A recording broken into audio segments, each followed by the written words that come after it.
Ce soir. On s'entend, en 2026, être encore dépendant du fax, ça n'a plus de bon sens. Christine Fréchette donne le feu vert au déploiement du dossier santé numérique malgré les critiques. Mais actuellement, la première ministre et le gouvernement n'ont pas le droit à l'erreur. Il y aura des bugs, ça va péter de partout. Guerre en Iran, le cessez-le-feu fragile. Les États-Unis lancent une opération pour débloquer le détroit d'Ormuz. Si les États-Unis veulent réouvrir, sont prêts à réouvrir Ormuz, c'est très bien. Mais nous souhaitons qu'il y ait surtout une réouverture concertée entre l'Iran et les États-Unis. Et après avoir volé le 7e match à Tampa Bay, les Canadiens se préparent à affronter Buffalo. Il est 17h, voici votre nouveau info.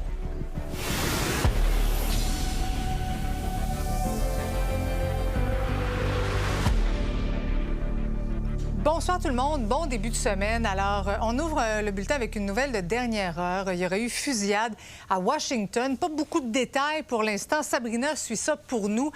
Ce qu'on sait, Sabrina, à cette heure-ci, c'est que la Maison-Blanche serait confinée à cette heure-ci? Oui, effectivement, parce qu'il y a des agents des services secrets américains qui sont intervenus, donc scène d'une fusillade. On est à quelques pâtés de maison, en fait, de la Maison-Blanche. C'est survenu à l'angle de la 15e rue et de l'avenue Independence. Alors, ce qu'on sait, c'est qu'une personne a été touchée par les forces de l'ordre. Son état est inconnu pour l'instant.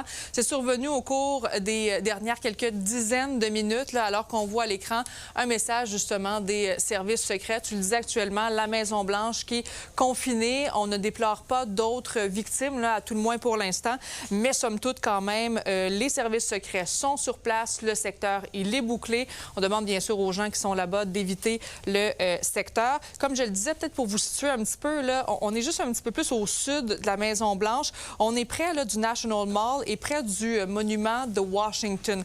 Alors, pour l'instant, quelles sont les circonstances? Pourquoi on a battu cet homme-là? Pourquoi il était là, cette personne-là? Ça reste à confirmer, mais chose certaine, là, il y a un événement quand même d'envergure qui se passe actuellement du côté de la capitale des États-Unis, Washington, cette fusillade qui est survenue en fin d'après-midi. Reviens-nous, Sabrina, s'il y a des développements. Bien sûr. Le temps justement de parler du président américain qui a annoncé ce matin une opération pour escorter des navires bloqués dans le détroit d'Ormuz depuis le 28 février. Lila, donc, qui est là. Le président affirme que cette initiative est humanitaire, mais il y a quand même une escalade des tensions. Là. Oui, et tu sais, quand on se souvient que vendredi, le président avait envoyé finalement une lettre au Congrès américain pour dire que le conflit était terminé. Ben, finalement, c'est pas du tout terminé. Là, on le voit à l'image. C'est un message de Donald Trump sur Truth Social qui indique que en fait, l'Iran ne doit pas bombarder les bateaux américains, sans quoi, en fait, il pourrait rayer l'Iran de la surface de la Terre. Donc, une escalade du conflit, hein, comme on se l'est dit. La marine américaine qui a engagé 15 000 soldats, envoyé plus de 100 avions pour du guidage maritime, et Donald Trump qui justifie donc cette opération comme étant humanitaire. On sait qu'il y a une part de vrai dans tout ça, hein, Marie-Christine, parce que il y a plusieurs pays qui ont besoin de ce pétrole, pas seulement pour les automobiles, mais aussi pour la nourriture, l'électricité, etc. Et puis la journée qui a très mal commencé, en fait, donc les États-Unis qui ont escorté 2 navires hors du détroit, l'Iran a démenti, les gardiens de la Révolution ont ensuite affirmé avoir touché des frégates américaines, les États-Unis ont démenti, et bien tu sais quoi, ils ont aussi dit qu'ils avaient, du moins les États-Unis avaient touché 7 bateaux iraniens, et l'Iran a démenti. On peut écouter évidemment le président français Emmanuel Macron qui plus tôt aujourd'hui demandait à ce qu'on réouvre le détroit d'Ormuz. Nous souhaitons qu'il y ait surtout une réouverture concertée entre l'Iran et les États-Unis. C'est la seule solution qui permette durablement de rouvrir le détroit d'Ormuz, de permettre la libre navigation et de le faire sans restriction et sans péage. Et donc, sur un autre sujet, hein, le président Emmanuel Macron, je te disais, est aussi en Europe. Marc Carney l'a rencontré en Arménie. On peut écouter Marc Carney qui parle justement de soutenir l'Ukraine encore et de se rapprocher de l'Union européenne. La situation reste grave, mais l'Ukraine fait de progrès. Devient plus fort et la Russie devient plus faible. Et surtout, l'économie russienne affaiblie maintenant. Alors, il faut mettre la pression sur la Russie. Ottawa va donc donner 270 millions de dollars pour aider l'Ukraine. Merci, Lila. D'un chantier qu'on ne peut plus repousser, la modernisation de notre système de santé. Je tiens toutefois à être honnête avec vous.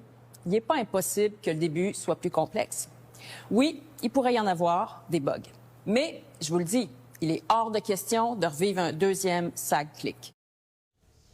Donc, vous l'avez compris, je retrouve tout de suite Jean-François Poudrier, Québec, qui donne le feu vert au démarrage du dossier santé numérique, ce qu'on appelle le DSN, qui a pour objectif d'uniformiser donc les données des patients. Donc, malgré les critiques, Jean-François, le gouvernement tente de rassurer la population. On a tous en tête, bien entendu, ce qui s'est passé avec SAG-Click. Maintenant, on parle de données qui sont un peu plus sensibles que les données par rapport aux conducteurs. On parle de données sur la santé des gens. Ça inquiète du côté de l'accès possible à ces données-là, mais également tout ce qui peut arriver concernant cette transition qui aura lieu dans la nuit de vendredi à samedi par rapport au ralentissement en fait des activités. Il y a certaines chirurgies qui pourraient être repoussées. Ça inquiète bien des gens du côté de l'opposition. Je te laisse entendre ce qu'avaient à dire plusieurs des partis à qui j'ai parlé aujourd'hui. J'espère que Mme Fréchette et Mme Bélanger ils ont posé les bonnes questions. J'espère qu'ils ont posé toutes les questions possibles. Cette gestion va mettre une pression sur les soins, sur l'offre de soins aux patients, et ça, on ne le veut pas. On est en train de nous dire sérieusement, sans rigoler, qu'une multinationale va faire de la désobéissance civile quand l'administration Trump va lui demander les données. Il y a aussi Mme Duranceau qui nous a assuré qu'il n'y aurait pas de bug. Ça, c'était la semaine dernière. Cette phrase va très, très mal vieillir. Il y aura des bugs. Ça va péter de partout. Avec ce qui s'est passé dans SAG-Click, avec tous les voyants jaunes qui nous parviennent du terrain, la première ministre et le gouvernement n'ont pas le droit à l'erreur. Jean-François, sur un autre sujet maintenant, la classe politique au grand complet dénonce la simulation d'une exécution lors d'une manifestation en fin de semaine. Oui, c'est une rare unanimité du côté des politiciens à Québec. Lors de cet événement qu'on a vu beaucoup en ligne au cours des derniers jours, là, on voit une poupée de papier mâché qui ressemble un peu à Jean Boulet. D'ailleurs, du côté de Jean Boulet, on dit qu'on évalue présentement la situation et ils écartent aucune possibilité tant qu'aux poursuites. Ça fait réagir. On écoute une ministre du gouvernement, Fréchette. On peut faire des manifestations au Québec, il n'y a aucun problème. Mais ce geste-là, il est odieux. Et on le condamne. Les gens qui ont fait ça n'ont vraiment pas réfléchi à l'impact que ça a. Donc, du côté de l'Alliance ouvrière, on dit cependant que ce n'était pas une poupée de Jean Boulet, mais bien une poupée de n'importe quel politicien qui représente l'élite. À vous de juger. Merci, Jean-François. Une nouvelle fait réagir. Je vous invite à m'écrire par courriel. Vous voyez mon adresse à l'écran.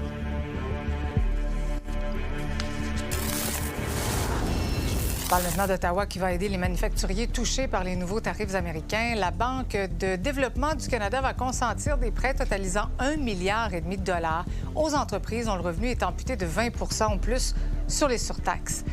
Ça va leur permettre donc, entre autres, de réaliser des virages stratégiques, améliorer leur productivité et diversifier leur marché. Les intérêts seront nuls la première année.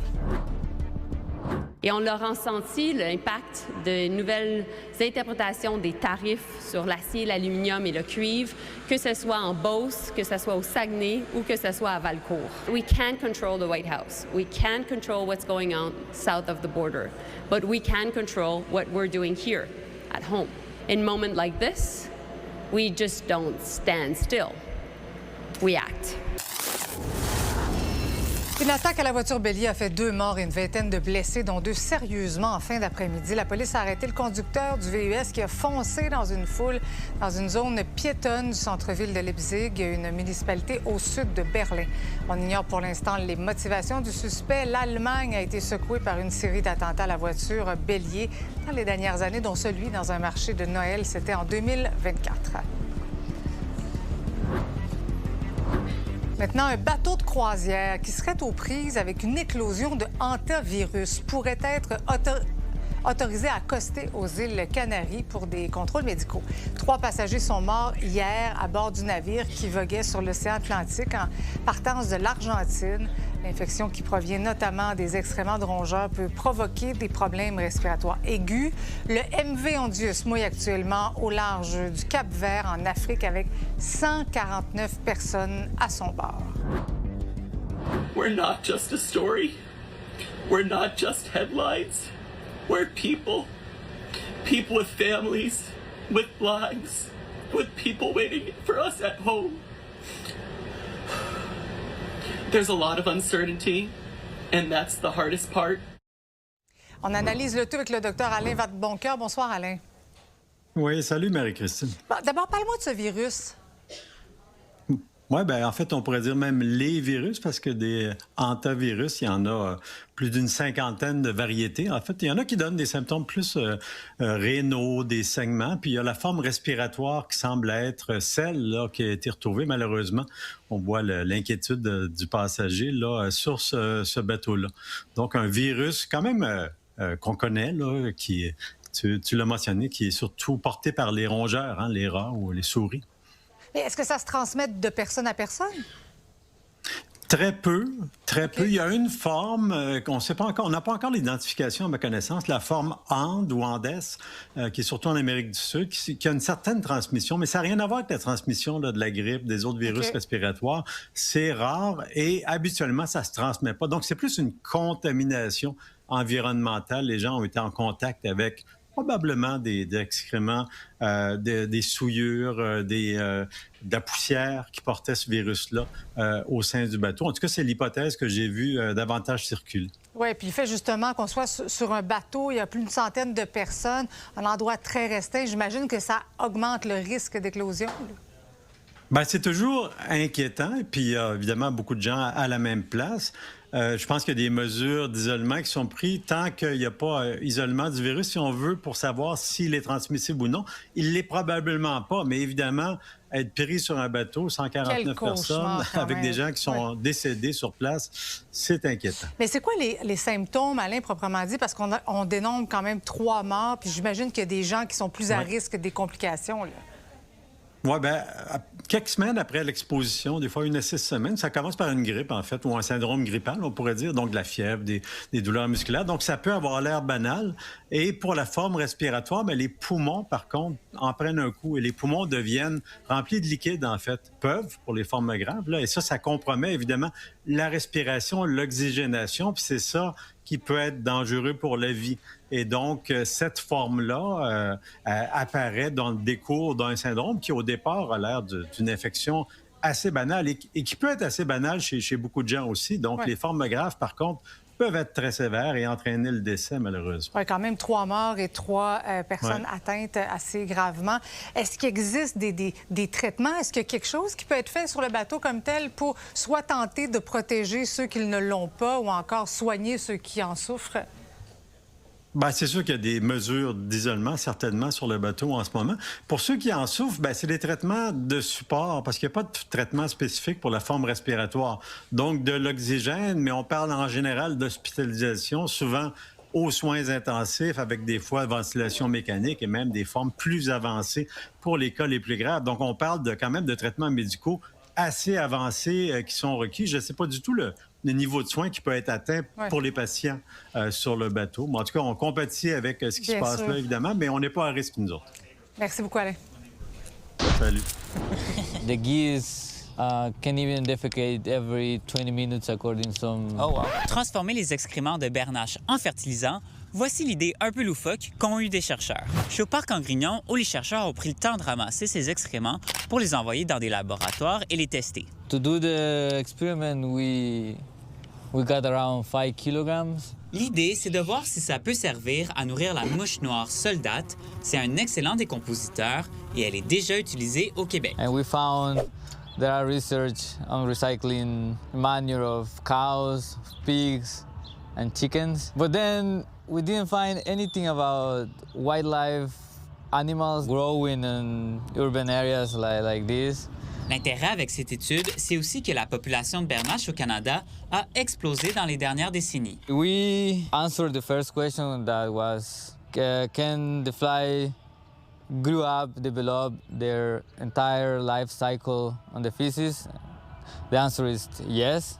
Les mouches qui décomposent cette matière créent ensuite eux-mêmes des excréments qui sont utilisés pour faire pousser des plantes aquatiques. Ça peut être utilisé en agriculture pour nourrir le bétail ou encore pour filtrer des lacs qui auraient été contaminés. Around August, September, that's when there's the more... You will find tons of poop here. Okay, yeah. et des machines capables de faire ce genre de ramassage existent déjà en Colombie-Britannique ou encore aux États-Unis. Ça serait une façon d'inciter à nettoyer nos parcs en donnant une certaine valeur à ces excréments. La fièvre des séries s'est emparée de la province. Les partisans sont derrière les Canadiens, bien sûr. Même à Québec, n'en déplaise aux fans des Nordiques. Et les affaires sont bonnes pour les restaurateurs qui diffusent les parties. Certains affichent même déjà complets pour les prochains matchs. Reportage, Félix-Antoine Audet. Pendant un début de journée, lundi, pluvieux, ça a l'air tranquille ici, mais je vous confirme que durant les matchs du Canadien, c'est pas à ça que ça ressemblait. Et pour beaucoup de restaurants qui montrent les matchs sportifs, ben c'est la réalité des dernières semaines. Le Canadien fait du bien au restaurant. C'est assez fou. On avait déjà vécu des séries un petit peu depuis quelques années, mais pas autant que ça. Oui. Écoutez, sur une échelle de 10, c'est peut-être 11 en ce moment. Plus que le Super Bowl même, je dirais, à chaque 2 jours. Les gens viennent consommer, les gens viennent boire de la bière, les gens viennent festoyer. Ouais. Vraiment, on le voit. C'est autant, mettons, que normalement, on est un peu plus restaurant que bar sportif, autant qu'on le voit dans les soirées de game que... C'est autre chose. Oui, c'est ça. Les gens sont là pour la game de hockey, sont là pour célébrer, sont là pour crier, sont là pour faire du bruit. C'est sûr que les débuts de semaine, c'est le double des gens qui se présentent au restaurant. Ouais. Donc, tu sais, les lundis, mardis, mercredis. Par contre, jeudi, vendredi, samedi, c'est peut-être plus 20 de plus parce que, tu sais, c'est quand même énorme. Écoute, on a des gens qui sont debout avec une bière, on a des petits standings. Tu sais, on maximise, c'est sûr, aussi le restaurant. Il y a beaucoup de gens qui, mettons, c'est la première fois qu'ils viennent. Justement, un couple hier qui était venu dimanche passé, première fois qu'ils venaient, ils ont vraiment aimé ça, ils ont aimé l'ambiance. Bien, ils sont revenus 2 fois la semaine passée à cause de ça. Fait que ça permet à des gens de découvrir le restaurant. Ouais. C'est sûr que pour nous autres, c'est un mois d'avril, mai, juin qui est exceptionnel comparativement à d'autres années. Alors aujourd'hui, bien, on maximise totalement le restaurant. Mais pour nous, pour la transition vers l'été, c'est vraiment un cadeau un peu du ciel en ce moment. Là, on vous parle des matchs qui ont déjà eu lieu. Sauf que l'engouement pour les matchs de la prochaine série contre Buffalo, il se fait déjà sentir et pas rien qu'un peu. Les gens ont déjà commencé à réserver pour ces soirées-là. J'ai beaucoup d'appels, le monde appelle ou en ligne sur Google. Le monde commence à réserver déjà d'avance des groupes. Pour dimanche prochain, j'en ai déjà beaucoup de monde. Tu sais que ça paraît, les gens se préparent. Puis on voit les noms se répéter. Ouais. Les mercredis, le vendredi, le dimanche, les gens veulent venir écouter la game ici. On est presque plein pour la game 3, la game 4. 1, 2, mercredi, vendredi, c'est plein. À date, je vous dirais que c'est 95 de réservation pour les 4 premiers matchs. Ben, il nous reste juste à se dire go Habs go et à se souhaiter que mercredi soir soit un peu moins difficile sur nos cœurs que les derniers matchs. À Québec, Félix-Antoine Audet pour Nouveau Info. 4 jours après la date limite des impôts, à quoi s'exposent les retardataires qui déclarent leur revenu en retard? On en reparle au retour.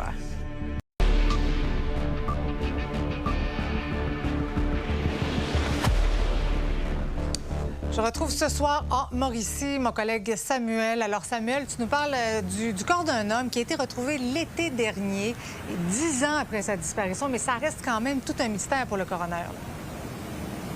Effectivement, Marie-Christine, alors cet homme, il s'agit de Yvon Guévin. Il avait été porté disparu en juillet 2014. Alors, c'est un homme de 75 ans qui souffrait de plusieurs problèmes de santé, notamment des problèmes d'hypertension ainsi que d'une maladie pulmonaire. Et à l'époque, malgré des mois de recherche de la part des corps policiers ainsi que ses proches, eh bien, il n'a jamais été retrouvé.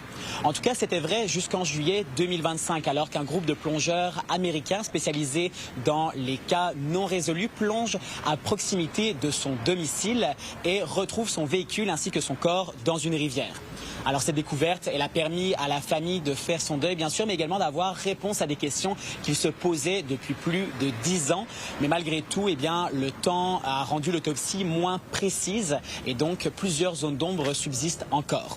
Malgré tout, le coroner est parvenu à déterminer que la cause de la mort était probablement une noyade suite à une sortie de route, mais c'est la sortie de route qui n'a pas... En fait, les raisons derrière la sortie de route qui n'ont pas pu être déterminées.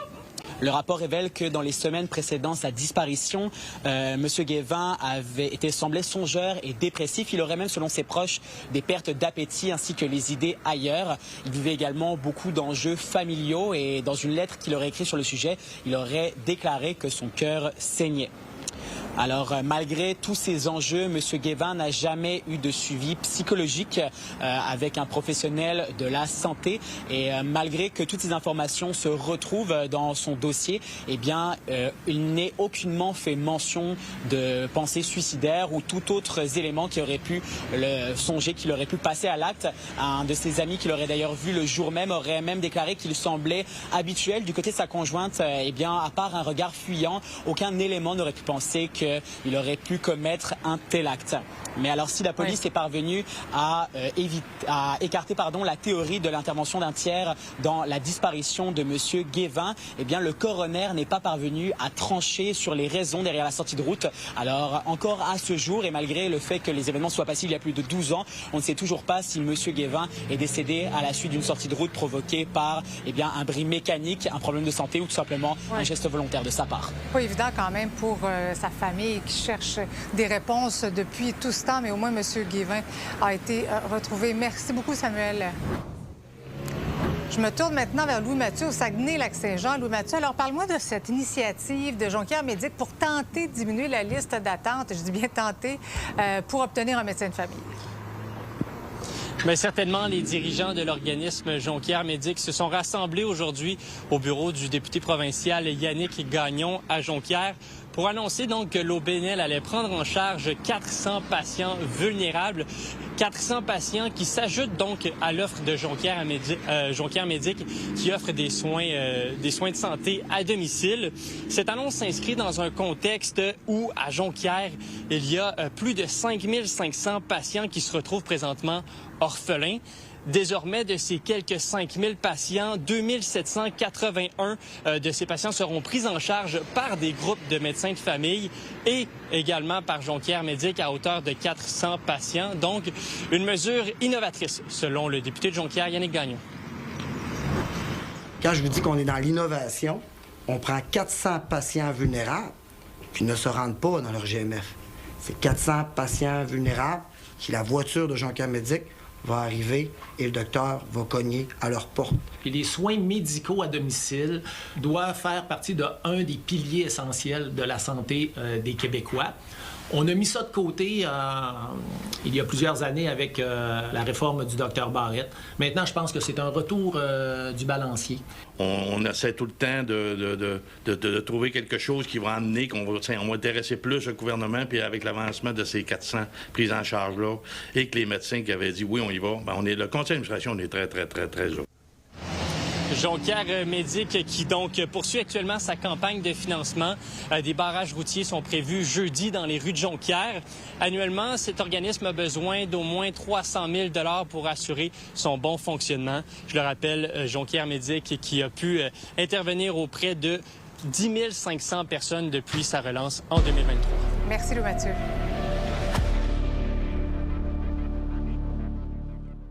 Vous êtes en cours de la prochaine demi-heure. La police de Montréal ouvre une enquête sur la simulation d'exécution visant le ministre Jean Boulet, le commentaire de Yves Boisvert. Début du recensement 2026 au pays, une obligation légale pour tous les Canadiens. Et Montréal dévoile sa programmation en vue des célébrations du 50e des Jeux olympiques de 1976.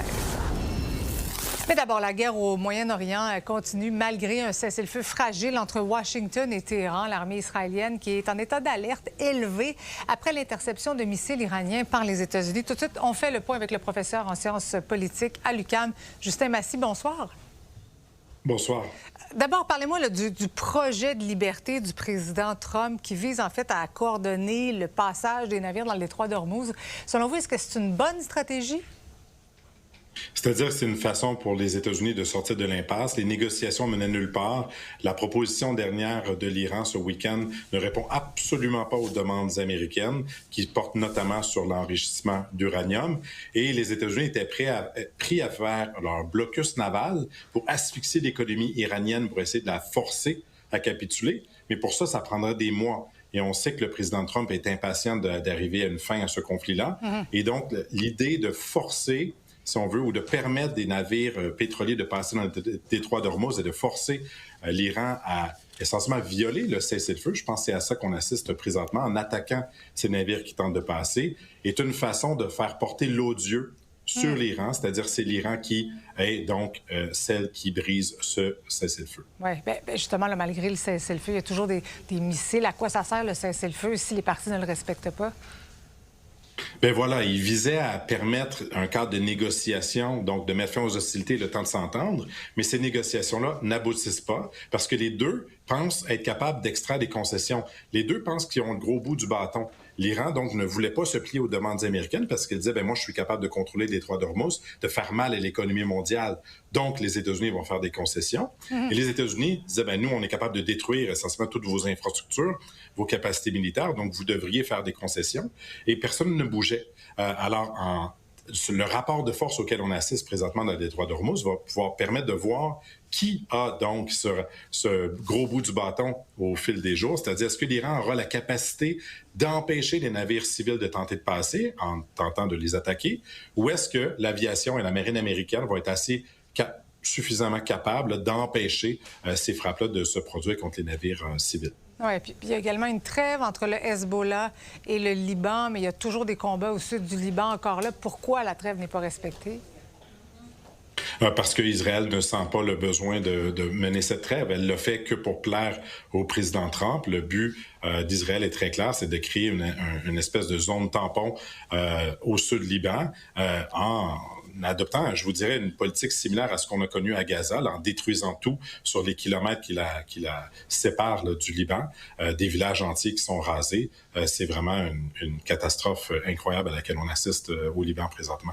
Ben oui, tragédie humanitaire. Ben merci beaucoup, Justin Massy, d'avoir été avec nous ce soir. Je vous en prie. Au revoir.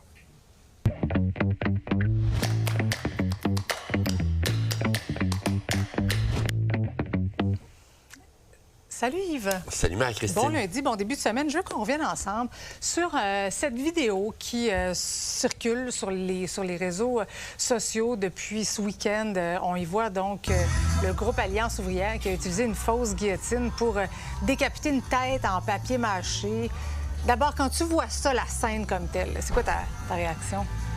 Ben, c'est du dégoût, en fait. D'ailleurs, c'est pas une fausse guillotine. Heureusement, c'est pas une guillotine légale, mais c'est le une symbole... Oui, avec une fausse exécution. C'est-à-dire assez vrai pour impressionner.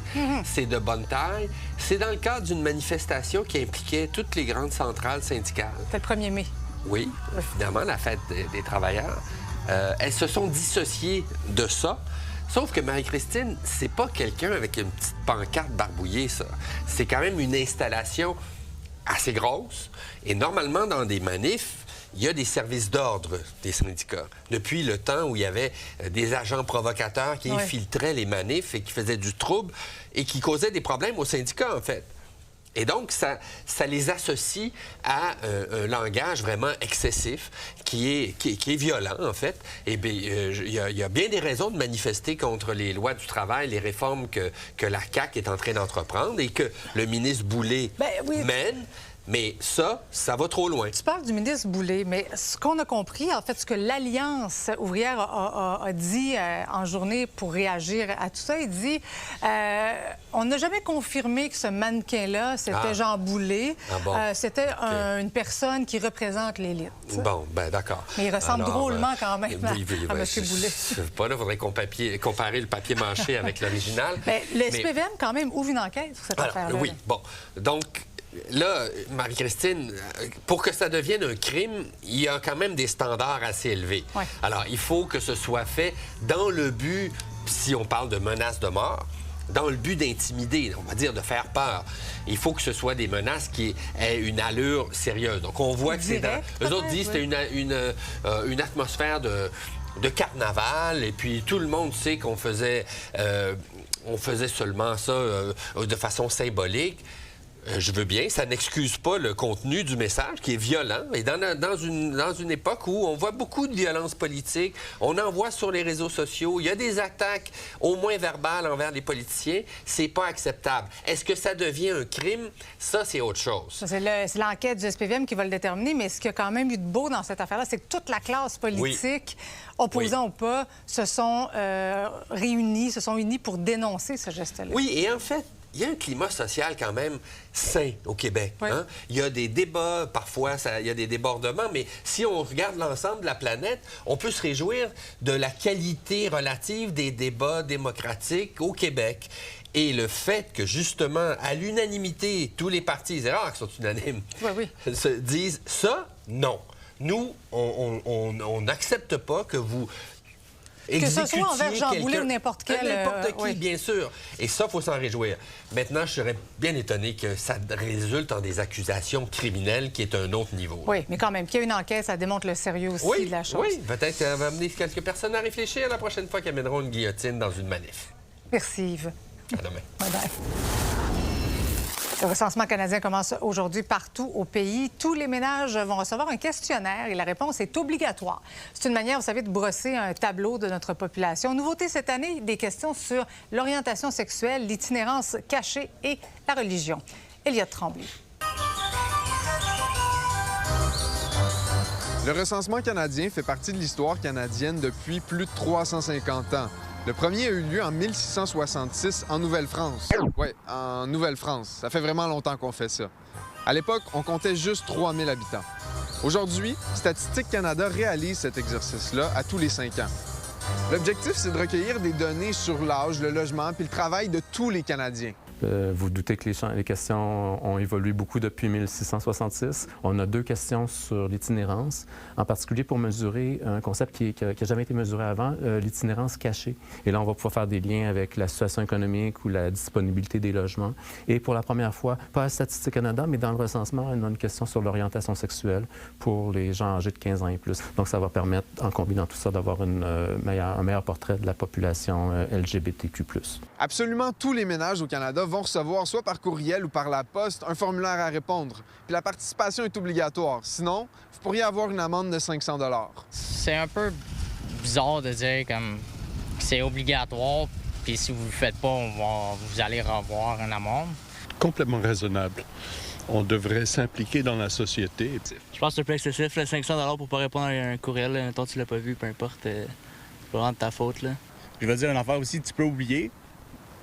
Ça arrive, là. Les gens avec le TDAH, comme moi, mettons, tu peux oublier l'email puis pas le remplir. Ça va être peut-être un meilleur incitatif pour que tout le monde le fasse. Les données recueillies vont être utilisées pour forger les politiques publiques et les services aux citoyens. Donc, c'est super important de ne pas écrire n'importe quoi dans le formulaire uniquement pour s'en débarrasser. C'est important de répondre à des recensements pour que les programmes soient bien adaptés aux besoins des gens, leur âge. Oui. Je trouve que c'est important pour les entreprises puis pour le gouvernement de savoir exactement les sociétés, c'est qu'est-ce qu'il y en est, là.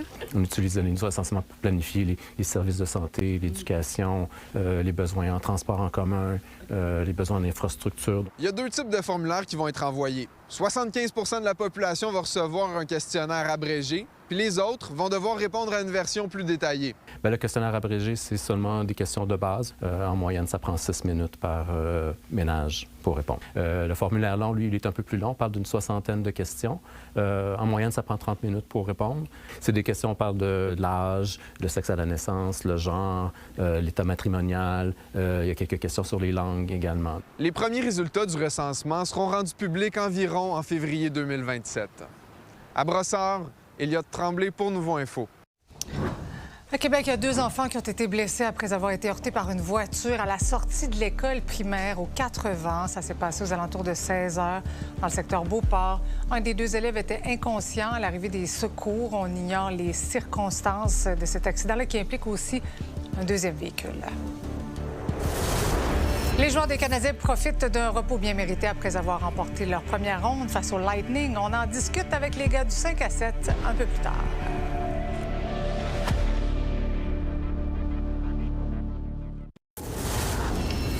Montréal célèbre cette année les 50 ans de la tenue des Jeux. En 1976, ça a été une année festive, avec bien sûr beaucoup de retombées, même si ça a été très coûteux, trop selon certains. La question maintenant, est-ce qu'on pourrait accueillir encore des Olympiques? Reportage, Étienne Fortin-Gauthier. 1976, 92 pays, 6 000 athlètes, dont la gymnaste Nadia Comaneci et ses exploits mémorables. Un stade comme l'Aigle, c'était les Jeux olympiques d'été de Montréal. Un événement transformateur pour le Québec. C'était, après Expo 67, les Jeux olympiques ont créé, évidemment, une effervescence exceptionnelle et confirmait, une fois de plus, que Montréal, c'est une métropole qui est ouverte sur le monde.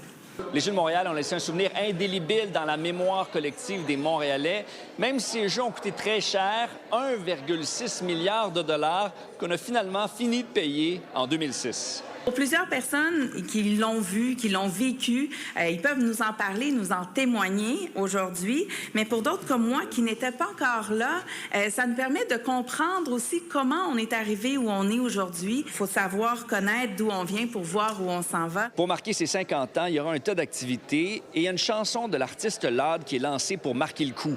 Le 4 juillet, il y aura des portes ouvertes au bassin olympique, des athlètes seront présents, il sera même possible d'essayer l'aviron.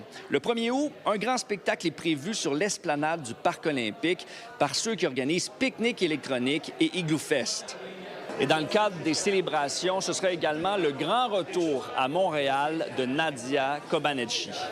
Et je suis profondément touchée de voir 50 ans plus tard à quel point ce souvenir est encore vivant. Je ne manquerai ces célébrations pour rien au monde. Mais est-ce que le Canada pourra accueillir de nouveau les Jeux olympiques dans un avenir prochain? La question se pose. On pourrait même rêver à des Jeux d'été, par exemple, avec une candidature mixte de Montréal et, par exemple, avec Toronto. C'est quand même un long processus quand on le fait correctement. Puis ça nous amène dans la fin des années 30 si on pense à l'hiver et dans les années 40 si on pense à l'été. Moi, je pense que de poursuivre les ambitions, justement, d'accueillir le monde au Canada, c'est quelque chose qui est prioritaire. S'il y a une certaine ambition du côté du Comité olympique canadien, du côté politique, c'est pas mal plus flou. Juste le Tour de l'île, c'est aussi quelque chose qui découle de tout ça, là. Mais vous nous parlez du Tour de l'île, mais les Jeux olympiques, là, pourquoi vous n'avez pas cette ambition-là? C'est pas une question de ne pas avoir l'ambition. Je peux juste pas me prononcer aujourd'hui. Mais là, on est en train de rénover le stade olympique, de refaire le toit. Ça, c'est un symbole important. Les Jeux de 76 ont été marquants pour la métropole, même si à l'époque, le Canada avait remporté seulement 11 médailles, dont aucune d'or. C'est l'Union soviétique qui avait remporté le plus de médailles avec 125. À Montréal, Étienne Fortin-Gauthier pour Nouveau Info.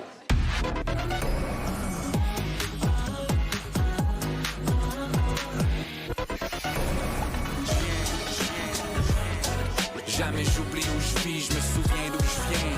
Mon flambeau a la forme de la fleur de lys. Bonsoir, Alex. Bonsoir, Marie-Christine. On entend en ce moment une belle chanson de Loud qui, justement, fait référence aux Jeux de Montréal de 1976. Exactement, une chanson qui s'appelle « D'où je viens ». Ça vient tout juste de sortir. Alors oui, pour souligner les 50 ans des Jeux de Montréal, mais aussi pour rendre hommage à la ville de Montréal qu'il trouve bien créative, inclusive et multi-ethnique. Et d'ailleurs, la chanson, on va pouvoir la retrouver pendant les célébrations officielles qui auront lieu dans quelques semaines, comme on vient de J'adore voir le les voir. images d'archives. Oui, moi aussi, j'adore ça. Alors, comme on vient de le voir avec Étienne, une chanson aussi qui se veut un pont entre les gens qui l'ont vécu, mais aussi les plus jeunes qui en ont entendu parler, mais qui ne connaissent pas vraiment ça. Donc, c'est disponible dès maintenant. J'ai comme l'impression qu'on va l'entendre beaucoup cet été, cette chanson-là. Maintenant, deux grands noms honorés au Gala de la Soca. Exactement. Alors, c'était hier soir le gala et on en a profité pour souligner le travail, bien sûr, de Luc Plamondon, qui a reçu le prix d'excellence pour, bien sûr, son apport tellement important à la musique francophone. On a aussi, on en a profité pour revisiter son répertoire. Alors, il y avait Pierre Lapointe qui était là, Claude Pelgag, Marie-Mé, William Cloutier et Loud, justement, pour souligner son travail. Et celle qu'on voit, c'est Marjo, qui a, elle, reçu le Toujours prix... Toujours en forme, cette Oui, Marjo. exactement. Et elle a reçu le prix Empreinte culturelle pour sa chanson Provocante. On le sait, Provocante, c'est une chanson culte québécoise. Elle était là, elle l'a chantée aussi. Elle est accompagnée de son partenaire musical et ancien conjoint Jean Miller, avec qui d'ailleurs elle a créé Provocante. Donc, Tu dois une super tellement être belle le genre soirée. à chanter ça au karaoké, toi. Je C'est ne- sûr. C'est sûr. Je ne peux pas quitter un karaoké C'est si j'ai sûr. pas... Je le savais. C'était écrit dans le ciel que c'est ton genre de chanter ça. Un jour, il faut absolument qu'on fasse un karaoké. Voilà, Attends, t'avais-tu quelque exact. chose à ajouter là-dessus? Non, ça va, merci. Parce que on est fiers de ce qu'on fait en information à Nouveau Info, nos reportages, nos excellents collaborateurs. Bien, tout ça maintenant, ce sera plus accessible. Exactement. Ce sera une nouvelle section sur notre plateforme Crave. Ce sera gratuit, d'ailleurs. Tu l'as dit, l'information, on va retrouver ça, les affaires publiques. D'ailleurs, en ce moment, on est en direct sur Nouveau, mais aussi sur Crave, donc on va pouvoir aussi regarder en différé. Il y aura du divertissement, des sports. On pense aux documentaires à la prison de l'Esprit Saint, les longs documentaires d'Étienne Fortin-Gauthier, Entre les lignes, qui seront là aussi. Les débatteurs seront là. Pas pour rien, notre nouvelle émission culturelle sera là. Matériel à voir et revoir. Oui, et c'est aussi du matériel qui, bien sûr, au jour le jour, va se bonifier et changer, puisque l'information, ça bouge à tous les jours, tu en fais. Oh oui. Merci beaucoup. Que la force soit avec toi, mon cher. Merci. May the force be with you. Les sports au retour.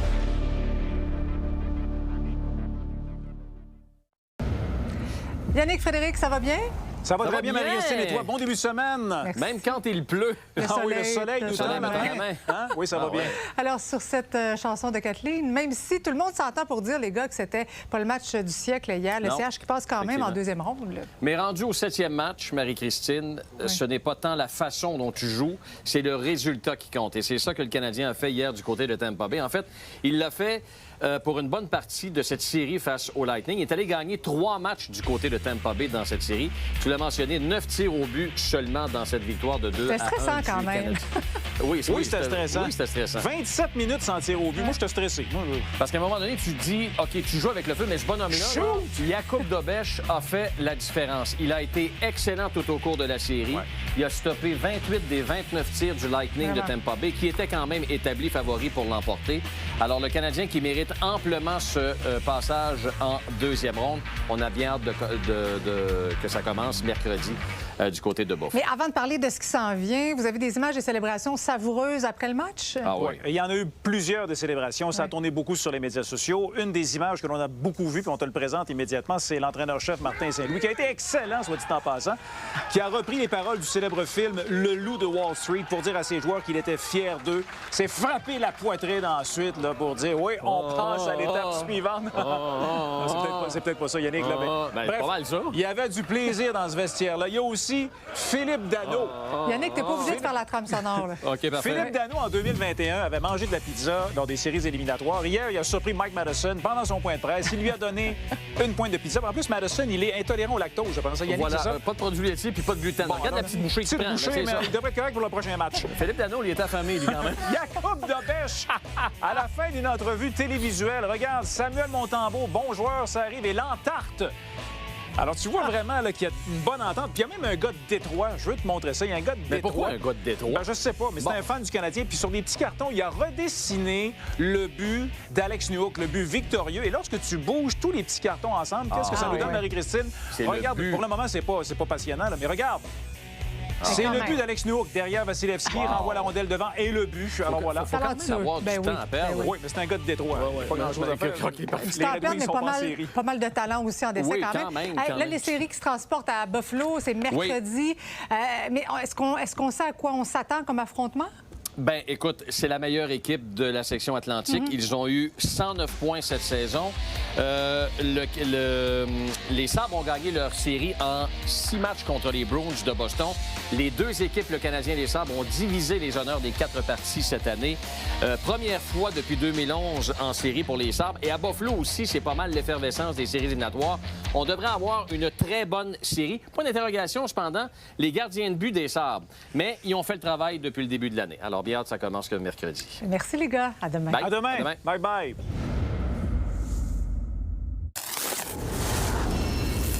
Parlons maintenant d'une opération périlleuse en Afrique du Sud. Le service de police avait pour mission de capturer un crocodile qui avait mangé un humain. Dans la vidéo rendue publique par les autorités, on voit un agent suspendu avec le reptile en question, déçu d'une rivière infestée. L'animal a été par la suite euthanasié. Les analyses ont permis d'identifier la victime, un homme d'affaires qui était disparu dans les inondations il y a une semaine. Bonsoir, Michel. Allô, Marie-Christine. Bon lundi. Alors, ce soir, alors que le ménage du printemps se poursuit dans plusieurs villes, les débatteurs se posent une question et s'intéressent, en fait, davantage au rôle des propriétaires de maisons. Exactement, parce que chaque printemps, le ménage, ça crée des tensions. Chez nous aussi, ça crée des tensions. Oui, pas mal partout. Mais tu sais, il y a des villes et des arrondissements qui ont des règlements, dont l'arrondissement Ville-Marie à Montréal, qui prévoit, par exemple, que tout occupant riverain là, doit entretenir le domaine public devant sa résidence. Ça inclut le trottoir, la bordure et même presque 2 pieds là, que je mesurais à peu près de la chaussée. Ça doit être en tout temps libre de matière malpropre et nuisible. Il y a des amendes qui se donnent entre 250 et 2000 $. Elles se multiplient d'ailleurs cette année. Il y a des villes qui vont plus loin. Il faut même déneiger le trottoir. Ça se fait ailleurs au pays. Alors, les propriétaires devraient-ils être responsables de nettoyer le trottoir devant leur propriété? C'est la question du débat de ce soir. Intéressant. Merci beaucoup, Michel. Bye bye, bonne soirée. Excellente soirée à notre antenne. On se retrouve demain, 17h.